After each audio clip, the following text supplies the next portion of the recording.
빨리빨리 가겠습니다. 일단 지금 그 트럼프가 북경에 도착을 했습니다. 그래서 미중 정상회담 이제 오늘 진행이 될 텐데 주요 의제 가운데 제일 뜨거운 의제가 있으니 그건 바로 이란 전쟁이에요. 그렇죠.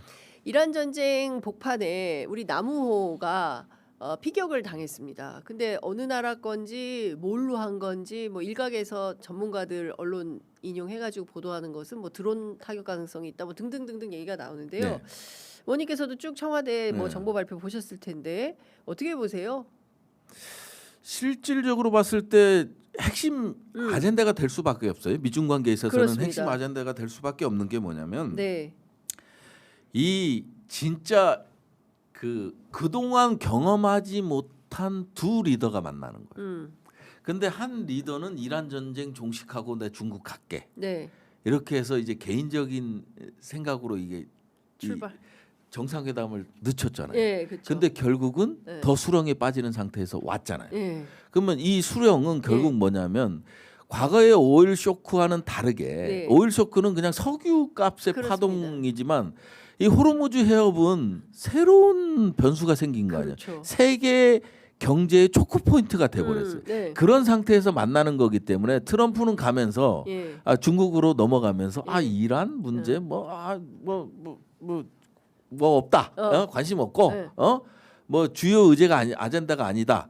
그렇게 보고 있지만 이 이란 문제가 핵심 이슈가 될 수밖에 없는 거는 뭐냐면 결국은 완전히 국제적인 수준에서 봤을 때 구조의 변동을 네, 야기하는 전쟁이에요. 그다음에 국내 정치적으로 봤을 때 미국이 물가 지수 상승률이 최대를 기록했죠. 그렇죠. 3.6%인가 예. 올라갈 거예요. 예, 임금 소득 비해서 비해 증가율에 비해서 예. 물가 지수 상승률이 높은 현상이 일어나 버리면 완전 인플레이션이 이제 극대화되는 예. 상황으로 가는 거잖아요. 예, 그렇기 때문에 두 국가 입장에서 봤을 때도 중국은 에너지 문제. 그렇기 때문에 완전 두 국가의 국민과 인민들의 지지를 받느냐 못 받느냐 이 상황까지 간 거예요. 네, 그다음에 마지막 개인적인 관계로 봤을 때는 예, 트럼프나 시진핑은 이걸 통해서 뭔가를 보여줘야 되는 상황이에요. 네. 내 리더십이 오바마하고는 다르다. 이란을 대하는 거. 네. 그러니까 완전히 이란을 굴복시켜야 되는 입장에 있는 거잖아요. 예. 그러면 트럼프 입장에서는 시진핑이가 왜 중요하냐면 예. 중동 국가들 이란뿐만 아니라 걸프 국가들하고 다 친하고 거기에서 공을 들였던 게 시진핑이에요. 그렇죠. 그다음에 왜 파키스탄이 중요하냐면요. 파키스탄은 중국의 유일한 동맹국이에요. 북한은 동맹국이 아니에요. 중국의 동맹국. 예, 그러니까 해구산을 제공하겠다고 예. 약속한 국가가 파키스탄이에요. 예. 그 유일한 해구산 제공국. 그렇기 때문에 중국이 이거는 뭐 파키스탄 대통령이나 뭐 거기 이제 육군 참모총장이나 트럼프가 뭐 래퍼가 잘 형성돼 있기 네. 때문에 그런 얘기를 하지만 그게 아니에요. 저는 이게 중국이 뒤에서 네. 파키스탄을 중재국으로 내세웠던 거. 아, 저는 그렇게 봐요. 네. 이 전 세계적으로 파키스탄하고 중국의 관계만큼 가까운 데가 없어요. 왜 파키스탄인가 했더니 의원님을 통해서 그 궁금증을 네, 해소할 수 있게. 그래서 네. 그 동맹 관계도 동맹 조약도 보면 상당히 중국이 맺은 조약 중에 가장 강한 조약이다. 의원님 보시기에는 이번 미중 정상회담을 통해서 이란 전쟁이 종식된다고 보십니까? 전혀요. 어떻게 시진핑은 힘들어. 시진핑이요. 예, 예. 물론 경제적으로는 약간 침체된 부분이 있지만 예. 시진핑은요. 예. 트럼프가 저렇게 해주는 게 너무 감사할 뿐이에요. 왜냐하면 공국망 디커플링, 네. 즉 말하자면 트럼프는 들어서면서 중국을 배제시킨다. 그래서 우리들끼리 공국망을 재편해서 트럼프를 시진핑을 배제시키는 전략으로 갔는데 오히려 전부가 다 예. 시진핑의 입과 행동을 보고 있는 거예요. 그렇죠. 지금 상황은. 그러니까 완전 즐기는 거죠. 예. 이란 전쟁을 예. 통해서 예. 중국이 국가 유신이 상당히 올라가는. 지금 상황은 그렇죠. 예. 예. 그렇기 때문에 뭐 중국이 시진핑이 오히려 평화의 전도사가 돼서 이 전쟁을 그렇죠. 이렇게 해결해 버리면 예. 트럼프는 깨갱. 예. 예. 그러니까 이게 두 리더가 예. 과거에는 이제 자유주의적 국제주의. 예. 그러니까 이런 틀에 국제 규범에 근거한 이 메커니즘이 작동을 했잖아요. 네. 아무리 힘이 있어도 네. 결국은 규범 앞에서는 약간 행위를 제한하는 예. 그런 게 있었다면 예. 지금은 완전히 홉시한적 질서예요. 즉 네. 말하자면 만인에 대한 투쟁. 어? 그렇죠. 내 생존을 위해선 모든 게 다 필요 없어. 네. 오로지 이게 나만이 예. 힘을 가져야 돼. 음. 내가 모든 걸 지배해야 돼. 음. 이렇게 나오는 게 지금 트럼프의 트럼프잖아요. 입장인 거죠. 그런 질서 속에서 예. 이게 한 줄기 빛이라면 예. 중국이라는 거죠. 예. 그 의원님 이건 좀 어떻게 보십니까?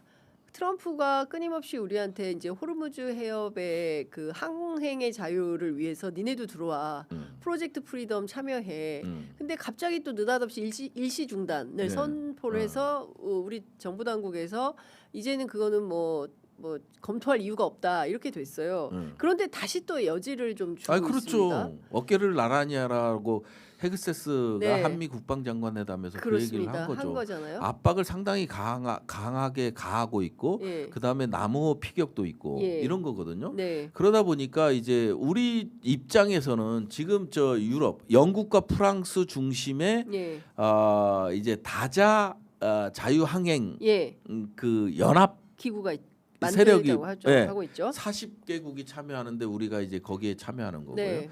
그다음에 이제 미국이 이제 주장하는 이제 국무부 중심이죠. 해양 자유 구상이라는 게 있어요. 그렇습니다. 거기는 우리가 뭐 참여해도 예. 저는 뭐 이란이 이것까지 뭐 한국을 적대국으로 돌리겠다. 이렇게 발표하기는 어려워 보여요. 네. 그러니까 해양 자유 구상이라는 거는 예. 정보의 공유거든요. 네. 실질적으로 필요하면 지금 항행하는 상선에 대해서도 소통하고 네. 이 정보를 공유하는 그런 시스템으로 구성돼 있는 거고 이제 프로젝트 프리덤 같은 경우는 군사 작전인 거예요. 그래서 이제 이 그 약간 이 자유주의적 시각과 현실주의적 시각이 두 개가 이제 존재하는데 네. 우리는 자유주의적 시각. 그러니까 유럽, 영국과 프랑스가 독일. 연합 그런 구상에 네. 적극적으로 임발부하고 예. 지지를 선언해주고 예. 그다음에 미국 국무부잖아요. 예. 전쟁부가 아닌 국무부에서 주도하는 해양 자유 구상. 해양 자유 구상에서도 예. 적극적인 지지를 표명하고 예. 상선 보호를 위해서 필요한 정보 공유를 하는 이런 것들은 적극적으로 참여할 필요가 있어요. 여기에도 인력들을 이제 파견할 필요도 있는 거죠. 이거는 국제 규범에 근간을 두고 있기 때문에 이런 부분에 대해서 참여하더라도 이란이 뭐 적대국으로 보거나 이러지는 않고요. 그다음에 이제 남우호가 피격돼서 이제 결국은 우리 한국 정부에서 우리 정부에서 주장하는 거는 아니 진단을 해야 처방을 내릴 그렇습니다. 거 아니냐. 예. 근데 이제 전쟁을 하다 보면 정말 다양한 세력들이 있어요. 그러니까 이란의 지휘 통제 체계가 작동하고 있느냐. 네. 그러니까 뭐 예를 들어서 2차 세계 대전 당시에 태평양 전쟁 당시에 인도네시아에서 몇십 년 동안 전쟁 아직도 일본 제국주의군이 전쟁하는 줄 알고 나중에 발견되는 사례도 발생하잖아요. 그러니까 지휘 통제 체제가 작동하지 않는 뭐 일종의 완전 미국을 이 적대시하는 반군들. 그러니까 일정한 정부의 통제를 받지 않는 세력에 의한 공격일 수도 있는 거고 이런 세력들이 이제 도처에 있다. 복잡해요. 그러다 보니까 이란이 어떤 딱 하나의 리더십을 가지고 전체를 통할하는 그러니까 뭐 이란 혁명 수비대 따로 정부 따로 그 안에 또 다른 어떤 무장 세력들 뭐 게릴라 뭐 여러 이런 것들 뭔지 모른다. 그렇기 때문에 지금 중국과 프랑스도 상선에 대한 공격을 받았잖아요. 받았는데 여기서도 이란을 특정하지 못하고 있죠. 그런 문제들. 그리고 만일 특정하게 된다면 이게 한반도 전장 내에서 일어나는 전쟁이면 우리가 뭘 해볼 수 있잖아요. 그렇죠. 근데 거기 또 지금 이게 페르시아반까지 가는 이게 한 달 걸리잖아요. 그렇지. 지난번에 제가 방송 나와서 말씀드렸지만 우리가 한 척을 준비해서 가는데 최소 4개월이에요. 그러니까요. 4개월이 걸린단 말이에요. 준비 다 했는데 전쟁 끝날 수도 있어요. 4개월이 걸려. 예, 예. 그런 전쟁에 한 척이 가는데 예. 그런 전쟁에 가서 우리가 전투를 참여한다? 예.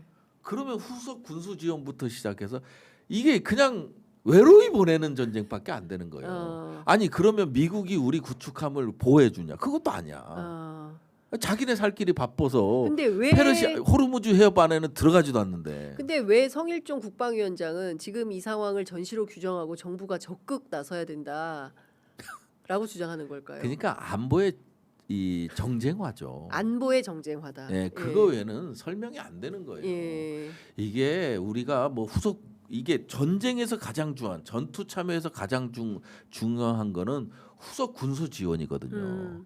그다음에 우리 어찌 됐든 우리 이 전투력이 네. 손실돼서는 안 되는 거잖아요. 방어적인 예. 측면도 고려를 하고 예. 그렇게 가야 되는 건데 예. 그게 전혀 안 되는 상황이고요. 알겠습니다. 불가능한 상황. 그 간단하게 의원님은 그래서 이 전쟁은 언제 끝날 거라고 전망하세요? 제가요. 이제 박사기 논문을 그쪽을 썼잖아요. 네. 그러니까 뭐냐면 중동 전쟁은 단기간에 끝난 전쟁이 없어요. 최소 1, 2년이에요. 최소 1, 2년. 1, 2년. 예. 그러니까 이스라엘이 레바논 전쟁을 2차례에 걸쳤는데 예. 했는데 2년 걸렸어요. 예. 지금 그 가자 지구 네. 하마스 네. 보세요. 아무것도 아닌 그런 전력하고 싸우는데 아직도 제가 이스라엘 방문했을 때 막 폭탄 소리부터 시작을 아직도 진행되고 있어요. 듣고 계시. 네. 이게 빵빵 들리더라니까 이스라엘 방문했는데. 야. 그러니까 중동 전쟁은요. 예. 중동을 지배하는 국가는 지금까지 존재하지 않았어요. 존재하지 않았다니까. 네. 아프가니스탄 예. 전쟁만 보세요. 그렇죠. 미국 가서 그냥 개박살 나서 예. 나왔죠. 이라크 전쟁도 그렇고. 8, 9년 하면서 예. 이라크 전쟁 마찬가지. 예. 그다음에 소련 구소련 들어가서 그렇죠. 개박살돼서 네, 나왔죠. 났죠. 이길 수가 없어요. 이게 승리를 선언하기가 어려워. 그러니까 정치적 승리 선언의 명분을 트럼프는 만들고 있는 거예요. 예. 네. 아. 그러다가 그냥 4년 가는 거지. 아니 그 부시 대통령도 예. 승리 선언 뭐 40 며칠 만에 했잖아요. 네. 한 달 조금 지나서 승리 선언을 딱 하고 나서 8년 걸렸어요. 8년 걸렸죠. 이라크 전쟁 종전까지. 8년 걸렸고 그렇죠. 종전까지. 그렇습니다. 그러니까 중동 전쟁은 그냥 일반적인 전쟁과는 완전히 다른 거예요. 또 이란 같은 경우는 요새예요. 요새. 산악이 70%라면서요. 예. 우리나라 비슷한- 지형하고 비슷해요. 비슷하나 예. 그러니까 그런 지형에서 승리를 간다, 지상군 없이 승리로 간다, 그건 불가능한 거예요. 거기다가 호르무즈라는 초크 포인트까지 존재해 버리니까 들어가는 순간 미군의 대량 네. 예. 이게 있더라고요. 도저히 불가능한 거죠. 알겠습니다. 예. 그리고 시간이 다 됐는데 그래도 이건 좀 여쭤봐야 네. 될 것 같아요. 네. 지금 핵잠 네. 뭐 작년에 호기롭게 트럼프가 오케이 하고 딱 왕관 쓰고 갔거든요. 네. 그런데 후속 조처가 없다. 네. 이것도 이번 그 국방장관 회담에서 의제로는 다뤄졌는데 보도 자료에는 포함이 안 됐다라는 언론 보도가 있습니다. 그렇죠. 이게 사실은 국방부 장관을 통해서 되는 게 아니에요. 이게 보면요, 네. 에너지부도 존재하고, 네. 그다음에 뭐 재무부도 존재할 거고, 다양한 이제 뭐 상무부, 상무부. 이제 또 존재할 테고, 이런 국무부도 게 있고. 다양한 이 액터들이 존재하는 예, 거 아니에요. 예. 그래서 한미 간에 야 핵장 가자 하면 갈 수 있으면 얼마나 좋아요. 그냥 원자력 협정 같은 거는 또 국무부고. 예. 그러다 보니까 원자력 협정 내에서 전홍축을 가지고 해야 되는 거고, 그다음에 통상 그 협의 네. 진행 사항하고도 맞물려 있고, 네. 이러다 보니까 실질적으로는 이게 뭐 국방부 장관까지 만나서 되는 건 아니고요. 지속적으로 제가 이제 뭐 국방부나 다른 쪽을 통해서 확인한 바로는 물밑 협상이라든지 이런 것들은 지속적으로 오가고 있다. 네. 그 정도는 들었고요. 예. 이게 뭐 그 헤그세스와 안규백 장관이 만나서 딱 해서 내일 만나서 합시다. 이렇게 되는 네. 거는 불가능한 거죠. 불가능하다. 네. 알겠습니다. 앞으로 갈 길이 먼 것 같고요. 이제 그 오늘 지방선거 한 20일 남았는데 경기도 추미애 후보 캠프 대변인 맡고 계세요. 네, 네. 선거 상황은 어떻습니까? 뭐 일단 조심하는 상황이고. 일단 웃으시네. 미소가 번지네. 아니, 질문을 던지자마자 미소가 아니 확 번. 이런 선거는 없었죠. 지금까지 경기도지사 이런 지사 선거는 선거에서 이런 선거는 없었죠. 예. 김동연 지사도 새벽 4시 정도에 이제 역전되는 그렇죠. 예. 이런 상황이었고 이런 선거는 없었어요. 음. 그러니까 이런 선거는 없었는데 우리가 그렇다고 해서 뭔가 자만하거나 그게 아니라 예. 이 지역별 예. 뭐 북부, 서부, 남부, 동부 지역별 있잖아요. 거기에 정체성에 맞는 전략, 정책들 예. 이런 발굴에 아주 열성적으로 하고 있어요. 네. 북부 같은 경우는 이제 평화지대 예. 라든지 뭐 이런 게 있을 예, 수 예. 있고 예. 그다음에 이제 뭐 항공 MRO라든지 항공대가 있으니까 예, 뭐 예. 이런 거라든지 이런 것들이 있고 남부 지역은 아무래도 반도체 클러스터와 반도체 벨트이기 때문에 그런 부분. 네. 그다음에 경기도를 이제 30분 내에 이제 소통할 수 있는 교통망, 뭐 출퇴근길, 네, 네. 뭐 이제 시민들의 불편을 최소화시키는 정책과 그다음에 각 권역별로 그다음에 이제 정체성에 맞는 네. 발전 전략 예. 이런 것들에 대한 공약 발표들이 계속적으로 지금 이루어지고 있고요. 예. 아마 오늘은 항공과 관련된 그다음에 이제 평화지대 전환과 관련된 공약 발표가 있는 걸로 알고 있습니다. 네. 경기 북부가 경기 남부에 비해서 굉장히 낙후하고 그거는 이제 그 북한 변수 때문에 있었죠. 이제 그 문제를 어떻게 해결할 거냐. 네. 이것도 이제 대선 후보급 후보이기 때문에 그렇죠. 상당히 그러니까 이제 결국은 거기에 이제 외국 기업의 유치도 상당히 중요해요. 평화지대화를 만들려면 네. 남북이 협의해서 가는 것도 좋지만 외국 기업들이 이게 약간 중립화를 시킬 필요가 있는 거예요. 예. 그런 부분에 대한 그쵸. 고민들도 상당히 많이 하고 있고 연구가 진행되고 있습니다. 예. 진짜 필요하겠어요. 외국 네. 기업들이 딱 가 있으면 함부로 칠 수가 없잖아요. 아니 중립지대화를 중립지대화. 하는 거죠. 중국 기업도 네. 넣고 러시아 기업도 넣고 뭐 이러면서 그거에 산업에 맞는 산업 특성에 맞게끔 외국 기업들을 유치하는 것도 상당히 중요하죠. 그렇죠. 경기 북부의 스위스화. 좋다. 그렇게 간다. 알겠습니다. 그러면 경기 북부는 아주 비약적인 발전을 그럴 할 것 수밖에 같은데요. 없어요. 알겠습니다. 네. 자, 오늘 말씀은 여기까지 듣겠습니다. 자주 나오세요. 너무 여쭤볼 게 많은데 시간이 안 없으셔가지고. 불러주세요. 야, 이거 한 번만 얘기해 주세요. 네. 자, 또 얘기하겠습니다. 부승찬의 든든한 후원인이 되어 주십시오. 농협이고요. 351-1304-2855-93. 다 적으셨죠, 여러분? 농협이고요. 351-1304-2855-93입니다. 이렇게까지 했는데 안 나온다. 아니 뭐 10만 원까지는 또 연말정산에서 다 환급되니까 네, 여러분들께서 적극적으로 부승찬 의원의 후견인이 돼주시면 감사하겠습니다. 자, 오늘 말씀 여기까지 듣겠습니다. 고맙습니다. 감사합니다.